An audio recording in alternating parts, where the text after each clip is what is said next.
A warning from one of the UK's largest companies that Britain risks squandering its leading green technology. I think the risk is over time we will lose another leading cutting-edge industry where the UK could be a global champion.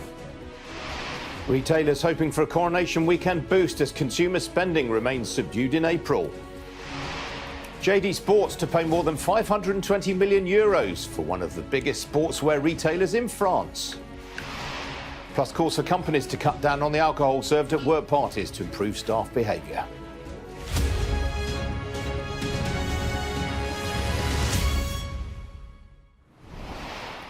Good morning, this is Ian King Live and our business and economic news from the heart of the city. One of the UK's largest companies is warning the country risks losing its leading green technology because of a lack of support from the government. The chief executive of Johnson Matthey, which has a 40% share of the global market in catalytic converters, says his company could help the UK become a leader in green hydrogen, but instead may lose out to the US, which is providing hundreds of billions of dollars in subsidies for firms making similar products. Well, joining me now is our economics editor, Ed Conway. Thanks, Ian. I mean, this is fast becoming one of the biggest issues facing the economy right now. The question of just how different countries around the world are going to make this transition to net zero, and also, equally importantly, what happens to their economies as a result. You're going from a situation where you have lots of internal combustion engine car factories. You're going to a world where you may need lots more in the way of battery factories, hydrogen factories, and so on and so forth. And where the UK stands in this, no one quite knows at the moment, except to say that we are starting to lag behind many of the other countries. And one of the key things here is that in America, they have something called the Inflation Reduction Act, many hundreds of billions of dollars being passed towards those green companies. In the UK, so far, we don't know what the strategy is going to be. We're having to wait for the government to come up with it, and a lot of people are worried about that. And among those companies that are very worried about it is Johnson Matthey. They produce, well, they are one of the world leaders when it comes to platinum metals, which you use in all sorts of different chemical applications, and one of those is green hydrogen. Anyway, this is our report from Johnson Matthey. If we're to have any hope of eliminating greenhouse gas emissions, then we will need what they make in this plant just outside Swindon. For this is where Johnson Matthey makes the chemicals and membranes you need for green hydrogen, a fuel produced without carbon emissions. The UK doesn't make many batteries or solar panels, but this is one area where we're genuinely competitive. But the boss here says that's no longer a given. Well, I think the risk is over time we will lose another leading cutting-edge industry where the UK could be a global champion. So I think batteries is gone. We've lost that. If we don't move with that sense of urgency, we will lose that next round of innovation as well. That's real jobs for the future, future-proof jobs for the next decades. So I think this could have a big impact. It, like many other firms, is looking at subsidies being thrown at green technology firms in America via the White House's Inflation Reduction Act and asking, what about the UK? The lack of certainty and clarity is a problem today. And practically, again, a lot of jobs are getting created in the US right now. Some of those jobs could be created in the UK, but because of lack of clarity and certainty, they're not getting taken now. I think so it's already costing potential jobs, is it? Oh, for sure. Many in business are now wondering whether this might, in hindsight, turn out to be the moment the UK dropped out of the race to build the green technologies of the future. This is one of those rare areas where the UK is actually a world leader when it comes to the chemicals that are pasted on what are going to be kind of membranes going inside fuel cells in the future. The issue is so much of this technology, so much green technology is being drawn away to America where all the subsidies are. And the UK is now faced with an awkward question. What's it going to do to try and encourage businesses like this to invest here in future? So, what to do about it? The problem is, even if it wanted to, Britain can't compete with the hundreds of billions of dollars being thrown around elsewhere. We need to really choose where the money can make a difference, because otherwise you either subsidise something that was happening anyway, or you subsidise something where we're not very good at it and we then find ourselves pouring more and more money into it. So we need to be, it's hard work, it's not a casual business. the green industrial revolution is fast turning into a race. But for the time being, it's not clear whether the UK is competing and how much help its firms will get to do so. Well, Ed, I mean, the thing with Johnson Matthey is it had a very, very promising electric battery materials business, which a lot of faith was put into, and it pulled the plug on that last year. It's been thrashing around for an identity ever since. Isn't this just special pleading by this company? I mean, that is a really interesting point, Ian, because, you know, they were, like you say, they were putting many hundreds of millions potentially into something called cathode active materials. It's the special chemicals that get pasted onto electrodes that go into the batteries. And then I think it was just last year they basically canned that and said they weren't going to go down that road. And part of the reason for that, and I think this is kind of instructive, is that they felt, having kind of dipped their toes into that water, that it was already too late, that China had basically sewn up that market for batteries, and their strategy instead was going to focus on hydrogen. There's lots of question marks over whether hydrogen is going to be quite as big of a deal when it comes to this as a lot of people think it's going to be. Certainly there's a lot of hype about it. But even so, even those who are sceptical say this will play a part in the energy transition. You're going to need hydrogen, say, for the storage that you have.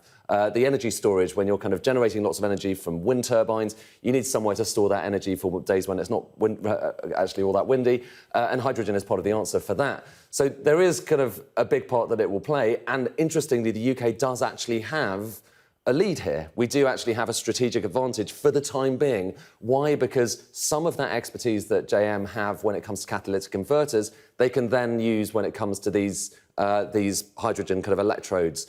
It's slightly better, slightly more applicable, actually, for them than the battery technology. But to get to your kind of broader question, yes, a lot of companies around the UK in particular are screaming at the government for assistance here.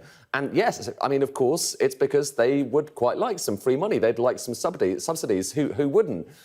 But the difficult issue here, and I don't think there is a straightforward answer to this, is that you now have, for the first time, you know, since the 1970s, America throwing extraordinary amounts of subsidies, you know, across different parts of this sector.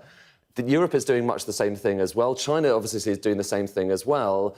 And the UK is kind of on its own. And it's not clear whether we are standing out and taking this kind of firm line and saying, no, we don't really want to be a kind of, you know, picking winners economy or not. And given all of that, it's no kind of surprise that lots of manufacturers, and Make UK, the manufacturing group, was just saying this just over the weekend, that they need some kind of strategy. There is no strategy at the moment. There is no clarity as to what the UK's response to all of this is going to be. Maybe it's going to be subsidies. Maybe it's going to be just saying, OK, we're going to take the upper hand. We're going to take the high road.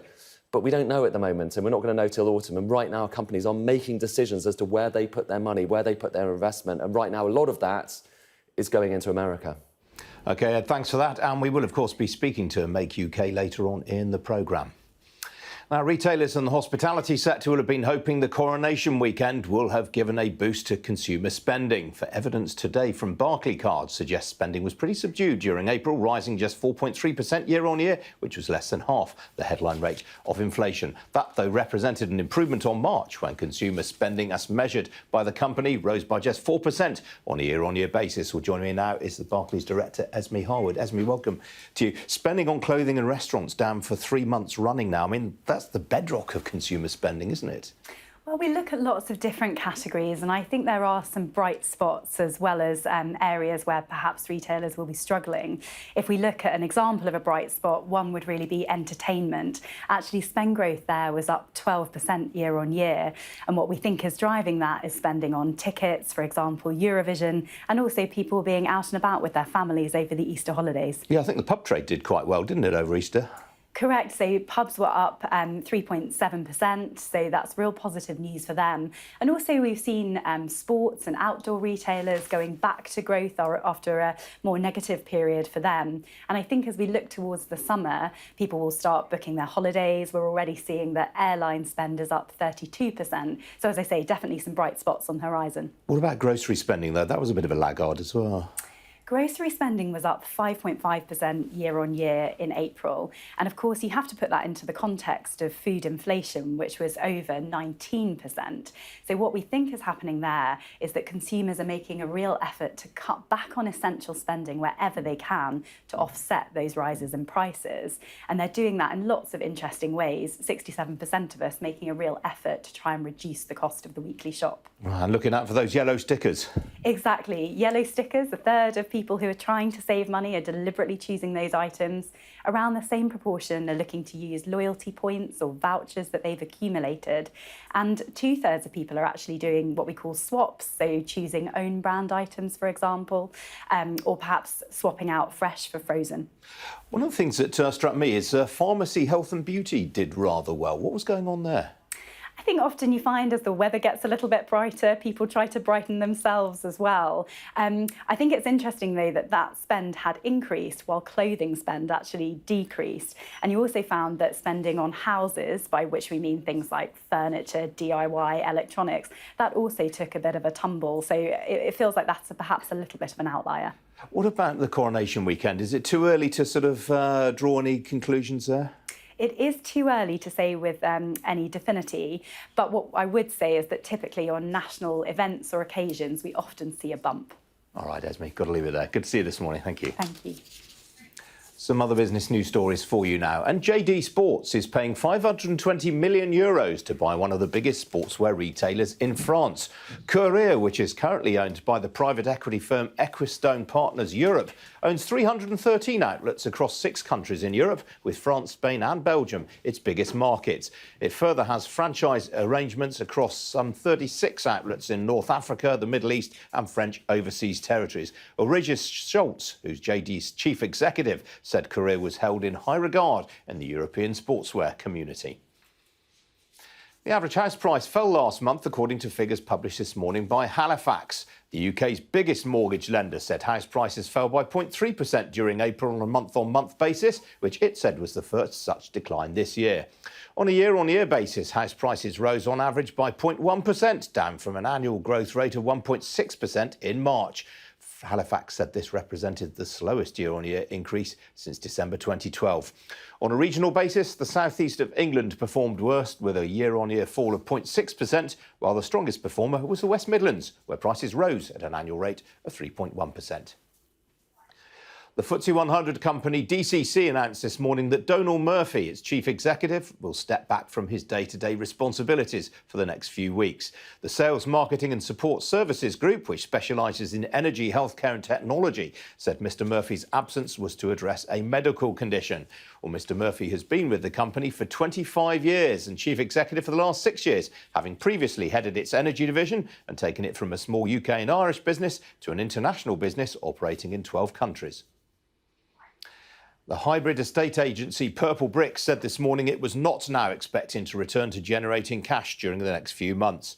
Purple Bricks had previously said it expected to return to cash generation early in its current financial year, which began at the start of this month. But it said today that instructions during the 3 months to the end of April had not increased at the expected level.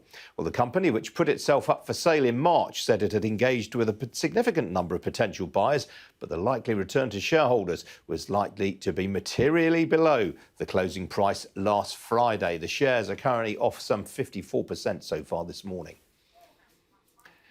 Now, the chief executive of Royal Mail, Simon Thompson, is in advanced talks to leave the company. It's thought that International Distribution Services, which is Royal Mail's London-listed owner, could announce as soon as this week that he will be stepping down. Well, joining me now is Sky City editor Mark Kleiman, who broke this story. Mark, what's the latest?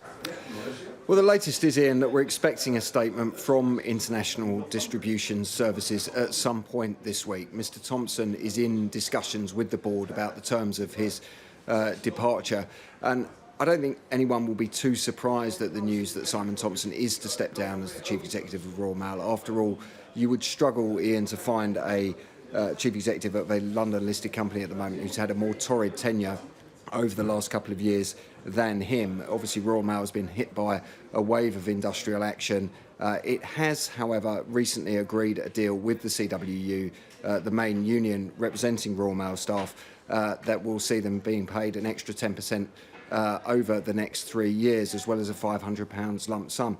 And the ballot of CWU members opens in the next couple of weeks, just a day before IDS, International Distribution Services, announces its full year results. So there's some curiosity about the timing of this expected announcement from Royal Mail. As I say, the details yet to be finalised, but I would expect an announcement from IDS in the next couple of days that Simon Thompson is stepping down as the boss of Royal Mail. Mark, what about these calls for a demerger of IDS by shareholders? Are you still picking up much on that front? Yeah, I mean, they've been gathering momentum over the last few months, Ian. Of course, before the deal with the CWU was announced, there was intense speculation that the board of the company was preparing to take the very drastic step of potentially putting Royal Mail's letters and parcels business into administration. The pay deal that's been reached with the union should avert the prospect of such a dramatic measure having to be taken. But at the same time, there is clear investor dissatisfaction at IDS about the fact that the loss-making Royal Mail business continues to be part of this broader group. And at some point, I suspect that pressure will become intolerable for the IDS board, and there will be some sort of corporate separation of the Royal Mail business announced, certainly in the next couple of years, I would expect. All right, Mark, thanks for that. Now, it's nearly 6 years since the former Business Secretary Greg Clark unveiled his industrial strategy. It was promptly torn up by Boris Johnson's government, and since then, the business department itself has been revamped. It's to that backdrop that a survey by Make UK, the body that represents UK manufacturers, has just found that a majority of companies believe there's never been a robust government vision for manufacturing. It's now calling for the establishment of a Royal Commission as a first starting point in the development of a long-term modern industrial strategy. Well, joining me now is Seamus Nevin. He's Make UK's chief economist. Seamus, welcome to you. What will a Royal Commission achieve? Hi, Ian. Yeah, well, as you said, Make UK is calling for a Royal Commission because so many manufacturers say that we have never really had a long-term industrial strategy. Every major industrial economy in the world, from Germany to China, right now has an industrial strategy. And as was mentioned earlier on your programme, the United States, under the Inflation Reduction Act of the Biden administration, has committed $400 billion to its industrial strategy. The EU is doing something similar.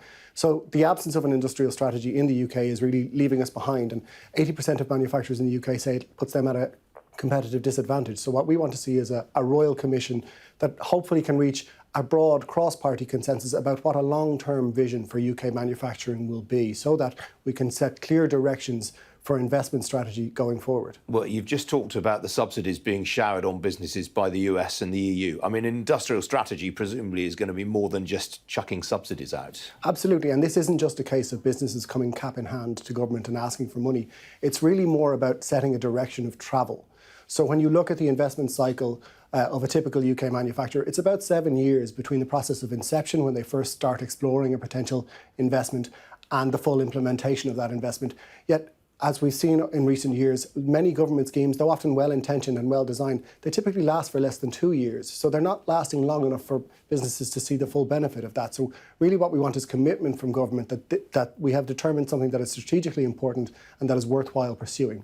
I mean, under Boris Johnson, the government did announce a 10-point plan for a green industrial revolution. I mean, did that not amount to an industrial strategy of a kind? Well, if you look at the last 15 years as an example, when it comes to industrial strategy, we've had 15 different ministers or secretaries of state responsible for the various policy areas that would be included in an industrial strategy. We've had 7 different policies that could be described as an industrial strategy, and the primary department responsible for industrial strategy, the business department, has been restructured 5 times, and that's without getting into the game of tennis that is constantly being played between education and business as to whether apprenticeships and skills policy, as an example, is a responsibility of the education department or the business department. So what we really need is consistency, and once something is decided, to actually stick to it and see it through to fruition, because that's where I think the real benefit can be gained. Can all that be laid at the government's door? I mean, part of that feels like it's just Whitehall turf wars. Some of it is, and this isn't about a party political point or even a government point. It's about setting the institutions in place. That's why we've asked for a Royal Commission, for a broad consensus, so that regardless of who is in power, we still have a consistency of vision. And also we've called for the re-establishment of the Industrial Strategy Council as an oversight body to monitor that policy, to see what can be learned from lessons previous, and to feed that institutional knowledge back into policy making in future so that we know what's right and what works and what doesn't. What about Greg Clark's industrial strategy? I mean, did that actually have any good ideas in it, or was it just not given enough time by Johnson? Absolutely. I mean, when you look at the history of industrial strategy in recent times, we've done a lot of really good things, whether it be the super deduction of the previous budget or the sector deals brought in under Greg Clark. The real problem is not that we haven't done good things, because often we have. It's just that we don't stick to them when we do. We want to see those commitments maintained so that businesses can reap the real rewards. Yeah, you want a creation of an industrial strategy council. What sort of people would be on that? Well, the idea would be that it would be all relevant stakeholders, so business groups, major manufacturers, government ministers, think tanks perhaps, anybody with relevant expertise. The point is to ensure that we have as much knowledge and information as possible to make the best decisions in the strategic interests of the country. And I think the other aspect of this is it's not just about businesses in the short term. When it comes to the UK and its longer term vision, it was absolutely right for the government to focus on securing trade continuity agreements with many of our international partners after we left the European Union a couple of years ago. What we want to see now is that a focus not just on the quantity of agreements, but the quality of agreements. And doing that will require a clear knowledge and understanding of what it is that we're asking as our strategic objectives and what are our defensive objectives. So what are we looking to gain and what are we willing to sacrifice in exchange for those? And part of that will be hugely important to understanding where the investments should be made and underpinning any industrial decision making. All right, Seamus, good to see you this morning. Thank you. Thanks, Ian. Still to come here on Ian King Live. We'll have a look at how global markets are doing this Tuesday morning. Stay tuned.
They have breached the road. There is a lot of gas being fired all around us.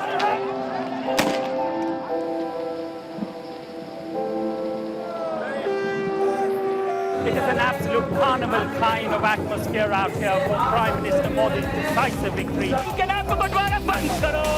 These students are defying the prohibitory order, and now they're going to be arrested. We aim to be the best and most trusted place for news. The roads have been inundated. The only way out is to get people by boat. This on any given day would have been bustling with people, but today it's absolutely deserted. I'm Nevin Lazarus, and I'm Sky's reporter based in Delhi.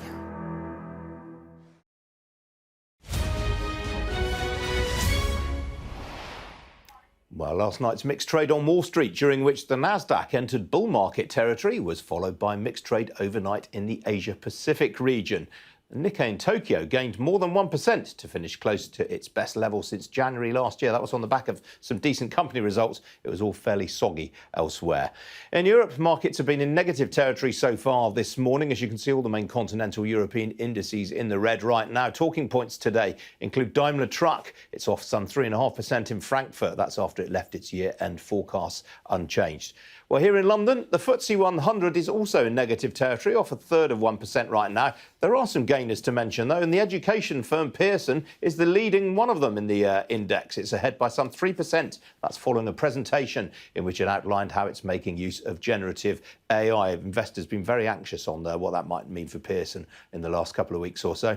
On the downside, the student housing group Unite Group, the shares off there nearly 2.75%. That is on adverse broker comment. Outside the FTSE 100 was a real trio of mid-caps in the wars this morning. The building products group Marshalls is off some 10.5% right now following a profits warning, while the insurer Direct Line is some 6% lower. That's on a downbeat trading update. Meanwhile, at the bottom of the screen there, Victrex, the polymers group, their shares off 10.25%. That's after its results came in below expectations. Not a lot of cheer in the mid-250 this morning. As for the currencies, well, sterling on Monday hit its highest level against the US dollar since April last year. It's given up a little bit of those gains this morning. Actually, it's more or less unchanged right now against the greenback. The pound also up a fifth of 1% right now against the euro. As for single currency, it's off a quarter of 1% against the dollar. As for the oil price, well, that rallied sharply on Friday ahead of some strong US jobs data, and it's consolidated those gains yesterday, but not today. It's given back some of those gains. Barrel of Brent crude will currently set you back $76.36 a barrel. That is off 4/5 of 1%. Well, joining me this morning is Guy Foster. He's Chief Strategist at RBC Brewin Dolphin. Guy, good to see you this morning. While the UK was getting itself excited about the coronation on Friday afternoon, there were some very, very strong US jobs numbers. Morning, Ian. Thanks for having me on. Yes, so that was Friday. We did have these jobs numbers. These are the most exciting moment of any month for anyone in investment strategy, even though the numbers tend to be revised and such like. They are a really good gauge for the factors that drive consumer spending in the US, and that makes up the majority of GDP and is very globally influential as well. So as you say, the numbers actually were quite strong. I think we probably shouldn't get too excited by that. They tended to be a bit better than expected month after month after month. But there's a few metrics that are key here. So how many new jobs were created? So that was a strong figure. That obviously the more people in work, the more able they are to spend.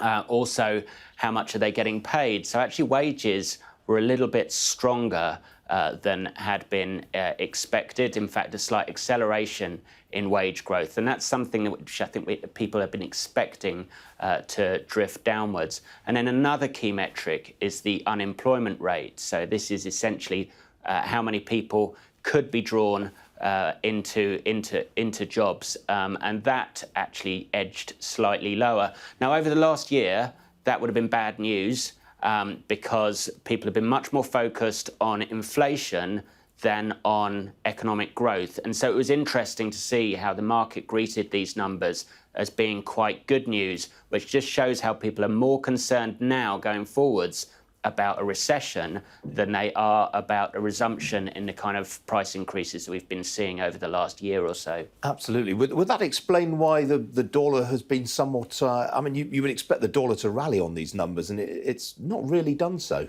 Not a huge amount, no. And I think a lot of that, what's going on there is the difference between what's going on in Europe, what's going on in the UK, and what's going on in the US. When we talk about one currency, we can only really measure it in terms of other currencies. So we've had similar sorts of data elsewhere. And there's a kind of global trend. I know you've been talking about consumer spending a lot already this morning, and it has been very interesting to note. Consumers are generally holding up okay. What you're seeing is the mix of their spending shifting, particularly away from goods towards more services, particularly away from the kinds of things, showing a bit more pressure, I think, for lower income earners maybe than higher income earners who are proving quite resilient in this environment. Now, we get interest rate decision from the Bank of England last week. We got rises last week from the ECB and the Fed. Do you expect the Bank of England to follow suit this week? I do expect that, yes, absolutely. But I think the focus is not so much on what happens this meeting. It's what happens in future meetings, because the UK, as we all know, has higher inflation than other regions. A lot of that has to do with the particular nuances of how our utilities bills work here. And so I think we will see that in a couple of weeks' time, we will see actually UK inflation at last start to come down a bit more meaningfully than we've seen so far. But ultimately, with employment still quite strong, even though you're starting to see a bit of moderation in spending, it's very difficult for the Bank of England not to keep raising interest rates. Yeah. Guy, got to leave it there, I'm afraid. Good to see you this morning. Thank you. Still to come here on Ian King Live, calls from the Chartered Management Institute for companies to cut back on the alcohol served at work parties. I'll be speaking next to its CEO.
Welcome back. Now, the scandal at the CBI has put behaviour at work under the spotlight and caused many companies to look at whether they are doing enough to prevent inappropriate behaviour. Well, to that backdrop, the Chartered Management Institute has called on companies to cut down on the amount of alcohol available at work functions. Joining me now is Francke. She's the Chief Executive of the CMI. Welcome to you. You're not calling for booze to be done away with altogether, I hope? No, Ian, we're not. But it's interesting. We did survey over 1,000 managers at CMI, and what they told us is enlightening. Actually, 42% of them said they felt that work social dues should not be organized around alcohol. That doesn't mean you can't serve it, but it should not be the main event. They'd prefer other activities. And let's face it, there are many other activities that companies can select. And that view is particularly held by young people, where almost 1 in 2 felt that way, and by women. Is this a bit of a generational thing then? Partly, I think it is, Ian. As we know, the younger generations tend to drink less alcohol, but also partly it's in response to what people have seen. So what we also found in CMI's research was that really almost 1 in 3 people had witnessed inappropriate behavior at work social dues involving alcohol. That's not to say that people don't want these social events. They do. And 3/4 are very comfortable attending them and think they're very important for morale. It's just that we do need to avoid the kind of inappropriate behavior that happens when you drink too much. Doesn't it risk making workplace functions a bit joyless if you're sort of restricting the number of servings that people can have of a glass of wine, for example? Well, I suppose that depends on who you are. Many people think, actually, I'm absolutely fine with limiting the number of drinks to a reasonable number, a couple of drinks, or actually, I'd prefer to socialize with my colleagues doing other activities, whether that's crafting or sporting or, discovering some new interest together. So I think that the sort of fallback notion that a work do is a boozy do is becoming somewhat outdated in today's modern workplace. And while we've got you, this is the first chance we've had to speak since the whole CBI scandal. What's your assessment of how the organisation has handled this? Well, Ian, I don't want to get drawn into commenting on individuals, but what I would say is I think this is a wake-up call that you can never, as a senior leader, you should never prioritize competence over behavior. And as a senior leader, it's incumbent upon you to create the culture and to ensure that that culture is actually delivered in line with your values throughout your organization. And I think that is the lesson for all of us here. I think leaders and managers need to be much more professional in how they look at the behavior within their own workplaces. I mean, the new Director General, Ray Newton-Smith, and her predecessor, Tony Danker, were both seemingly unaware of the fact that there were a few bad apples in their workforce. I mean, isn't that a problem for managers? I mean, if there are bad actors in a company, it's very, very difficult for even the best management to weed them out. Well, at CMI, we do believe that professional management and leadership also encompasses being curious about your own culture and ensuring that you have the processes and mechanisms in place, whether that's management by walking around or encouraging people to speak up or proper reporting mechanisms to deal with those few bad apples. We all know that many of us in our workplaces will have bad apples. It's really how you deal with them, how swiftly you deal with them that matters, because we know that you can't prevent them altogether. And that's part of professional management and leadership. All right, Anne, got to leave it there. Good to catch up with you this morning. Thank you. Thank you. Now, it's just over 4 years since HMV closed its famous store on London's Oxford Street, a site opened by the composer Sir Edward Elgar in 1921. More recently, one of many less salubrious US-style candy stores has occupied the site. But now HMV, which currently has 120 stores across the UK, has signed a lease to reopen on the site later this year. And it's promising to revive the in-store appearances and performances made famous by the likes of Take That, Blur and the Spice Girls. I've been speaking with HMV's owner, Doug Putnam. It's a long-term lease. We've got some options on it as well. So, we're going to be here for quite some time, which is great to see. Remind me why HMV vacated the site in Oxford Street to begin with. Yeah, at the time, the rates were exceptionally high. The rent was exceptionally high. The store was losing millions and millions of pounds. And so we just couldn't make a deal work as soon as the bankruptcy happened. And then since then, we've been trying to get back in and see if we could find a deal. And obviously then COVID, and it now feels kind of like the timing is right. Landlords willing to work with us on it, and the government's helped a little bit with some rates help for retailers in London. So a few things have added up to make it work out well for us. How long are you going to have to take to refit the store and make it fit for purpose?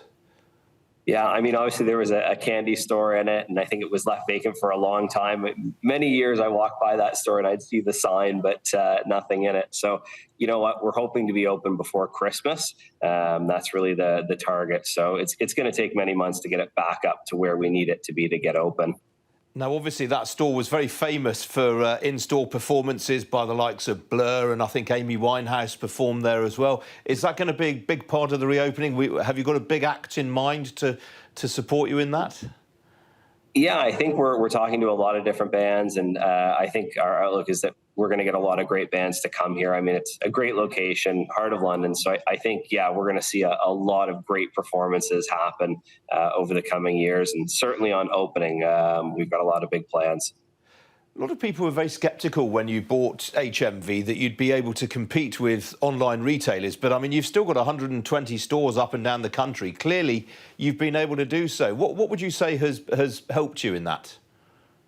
Part of it is that we've kind of looked at what our customer wanted. And yes, they want CD and DVD, but obviously they wanted vinyl and they want pop culture and, you know, apparel and band T-shirts. So I think really listening to the customer, I think our team's done a great job of that, and then putting in products that resonate with the customer. And if you look at our demographic now, when I first bought it, it was a lot of middle-aged and older. And now when you go into the store and on a Saturday, it's amazing how many 8, 9, 10, 13-year-olds are in the store. So I think that's kind of really helped us a lot, is just broadening our age demographic.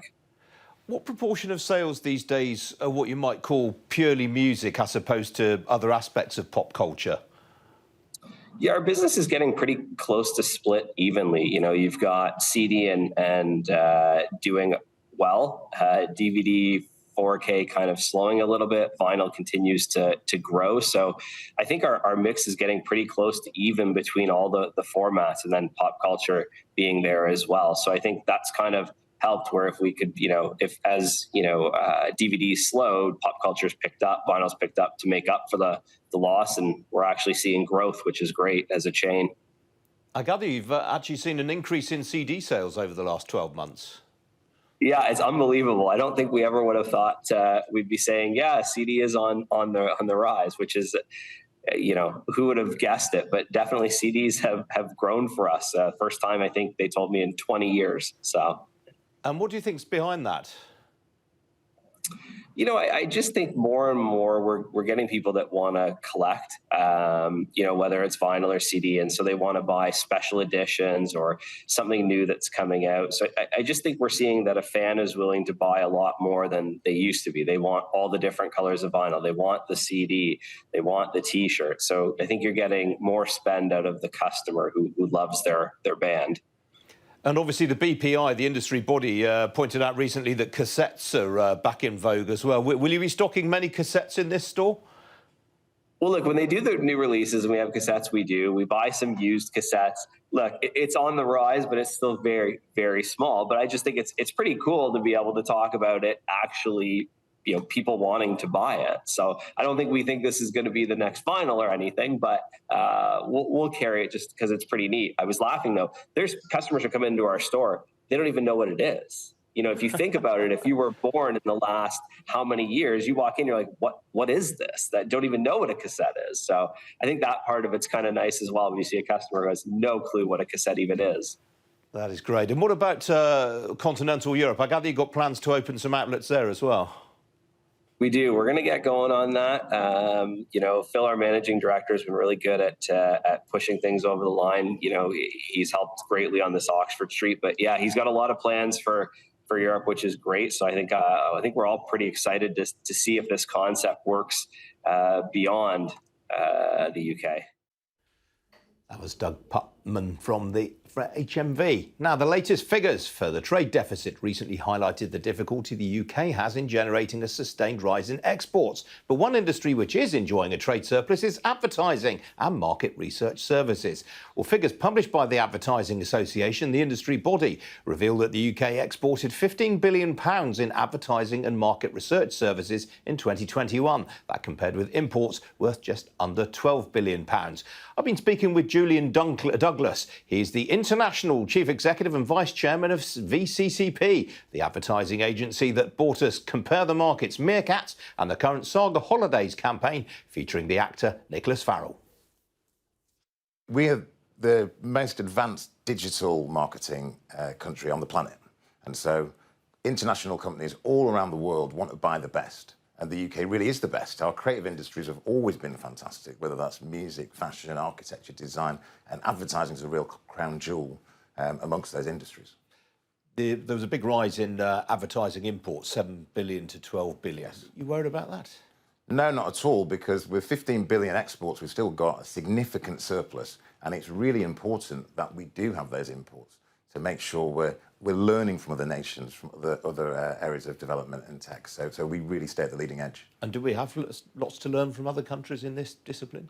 Of course, I think there has to be a symbiotic relationship. You know, that we're a world-leading nation in terms of advertising, and especially technology, but we also need to work with new areas, be that India, be that West Coast in the US. Apart from the US and Australia, most big consumers of British advertising and marketing services are in the EU. Has Brexit had any impact at all on the way that you do business? Well, we're still seeing significant trade and exports going out to Germany, especially in Ireland. So that continues to be the case. I guess the bit that's an area for concern is talent. So the reason that the UK does so well at advertising is education, training and talent. It's about the people. And we've got great people right across the country, but we also have the best people in the world coming to work in our country. And so there could be some challenges of being able to access the talent from across Europe. And has that actually manifested itself at all? It's still too early to say, so we're continuing to see how that plays out. Now, the UK's just joined the CPTPP, the Trans-Pacific Trade Agreement. Is that going to benefit the industry over the course of time? I certainly hope so. You know, removing barriers to trade is only good for business. And the true scale of the opportunities, I guess it remains to be seen. But we're hopeful. And what about the media landscape more broadly right now? I mean, it seems as if consumer spending is under pressure, companies probably looking at their advertising and marketing budgets. What are you seeing on the ground right now?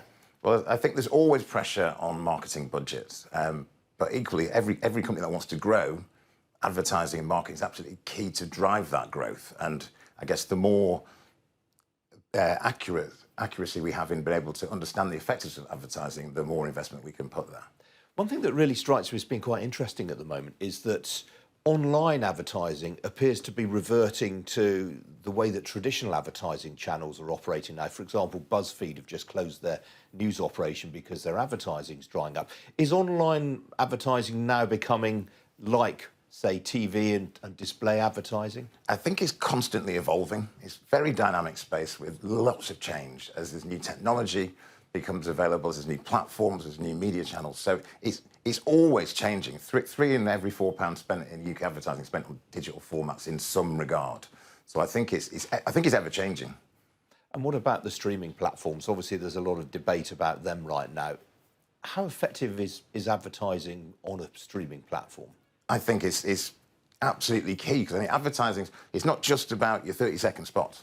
You know, advertising comes in many shapes and forms, through different channels, through different sponsorship deals, through placement in programming. So I think a lot of that activity is very much fueled through advertising. Now, your company gave the world the meerkats from Compare the Market, of course. They were pulled off screen after the Russian invasion of Ukraine. They're back now. Were they ever in danger of being permanently pulled? Well, the meerkats have been best-loved icons for about 15 years now. And I think it's fair to say that the UK population loves the meerkats, and they've been very effective for Compare the Market. But I think the UK public also gets that they're fictional characters and they're not real. So as a responsible advertiser, Compare the Market are always reviewing the impact and the sentiment around their advertising, and in doing that, saw no reason not to continue with Alexander and his pals. And all meerkat fans will be delighted at that news, I'm sure. Well, still to come here on Ian King Live, why bubble tea is turning into one of Taiwan's biggest exports. Don't go away.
breached the road.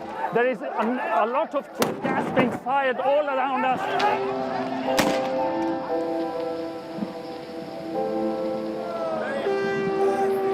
It is an absolute carnival kind of atmosphere out here for Prime Minister Modi's decisive victory.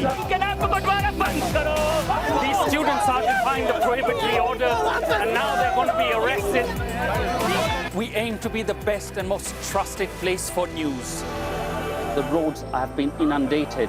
The only way out is to get people by boat. This on any given day would have been bustling with people, but today it's absolutely deserted. I'm Nevin Lazarus, and I'm Sky's reporter based in Delhi.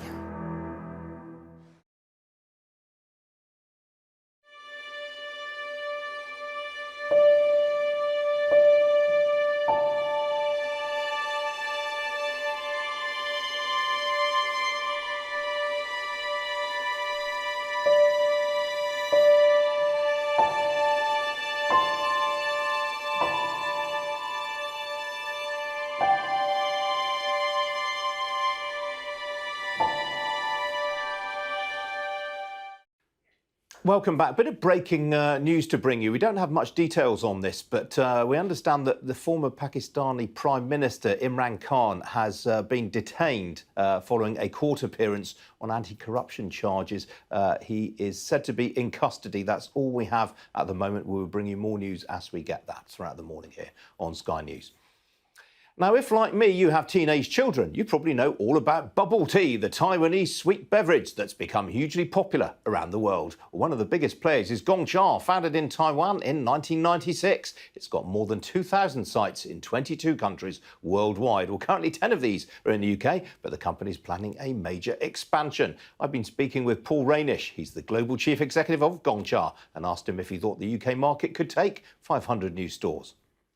We've had probably a slow start in the UK, but we just opened in Brighton last week and had an incredible number of customers all through the weekend, doing over 400 cups a day, which is, for us, fantastic. And so with that kind of demand, I think, 500 stores is a good number. There's no reason why we can't get there, certainly with the Gongcha model. And would these all be franchised, or would some of them be company-owned, or how would it break down? We have different kinds of models around the world, but I think UK is ripe for franchising. It's a really popular vehicle for investment, and you're working with some great partners to roll out the brand. And what would you look for in a franchise partner? Really starts with quality of operations. We really care a lot about the quality of our tea and the great sense of service that we have around the world. And so in the UK, a franchisee that really demonstrates fantastic customer service and makes the product consistent all the time to uphold our quality and value is really paramount. So, someone experienced, great operations, they can be well capitalized too, but, even these days with the tough interest market, capital is readily available. And in terms of when you would be looking to partner with a franchisee, how many outlets would you typically want them to take on? Yeah, we're working through that now. I mean, we do have a partner already who's got 13 stores, and they're going to grow with us, but there's more opportunity right throughout the country, including, Scotland and Wales and Ireland. Now, what does a typical customer look like? I presume they're quite young on the whole. Yeah, tend to be. It's really fascinating. When the brand started in Taiwan in 2006, small beginnings, but it really has taken off with almost 2,000 stores around the world now, in 22 countries. And so, a lot of people think that maybe bubble tea tend to be sort of an Asian consumer, but we're really finding a broad cross-section of people enjoying the product every day. What we're moving towards is this daily ritual. Coffee seems to have done that, and we're breaking through with tea. What do you think's behind the success of this phenomenon, bubble tea? I think it's quality, flavour, variety, value, sort of the core tenets of a great beverage company. And at Gongcha, we try and lead on all of those, and that's how we're finding success. I think it's partnership with great franchisees around the world, and the passion that all of our team have for making great beverages every day. Gongcha is an incredible business that is really skyrocketing now. Last year, we opened 245 net new stores, grew by 25% in revenue, and created over 2,000 jobs. So we're really proud of that, and we'll keep that momentum in the future years. And who do you regard as your primary competition? Is it independent bubble tea outlets, or is it the likes of Costa and Starbucks? Well, I think it's any beverage occasion. We're trying to break through to create this daily tea ritual. In the UK, it's great for that. I mean, that's what everyone does. But, the coffee business is very saturated, and I think people certainly are looking for change and a variety every day. So why not get Gongcha? You've worked for a number of players in the FMCG space, the likes of Subway, Dunkin' Donuts, to name a few. I mean, what attracted you to this business? Really, it's the opportunity for scale. I don't think many brands have gone from the east to the west. And here's at Gongcha, I think it's a chance to do that and prove that you can actually, create demand, build a big business, and, invest capital with the particularly Asian concept, but do it for a broader appeal globally. And our model really works for that. So, franchisees are profitable. Our customer demand is certainly strengthening. And people love the quality and variety of our beverage, particularly the fact you can customize. You can make over 600 combinations throughout our menu, whether it's the inclusions you have or the tea varieties. And I think it's the quality of the tea is sort of at the core of everything we do. You've opened up recently in Belgium and Portugal as well. Which are the other new markets that you're targeting? Yeah, we're going to have a busy year. I'm here in Dubai, actually. We're going to have some exciting news in the next couple of months, but, we'll open in the Middle East this year. We have France opening just before the summer, the Netherlands, again, before the summer, and, we'll probably into Thailand by Q3, Q4. So, again, good expansion, quality candidates, and we'll be aggressively developing. Now, a bit more breaking news for you concerning Imran Khan, the former Pakistani Prime Minister. Reuters is reporting he has indeed been arrested outside the Islamabad High Court, where it says contingents of paramilitary forces and armoured personnel carriages entered after him and blocked the gates. More on that story throughout the morning here on Sky News. Do stay tuned. Up next, it is Jane Secker. I'm back with you at 10 o'clock tomorrow. Hope to see you then. Thanks for joining me today. Cheerio.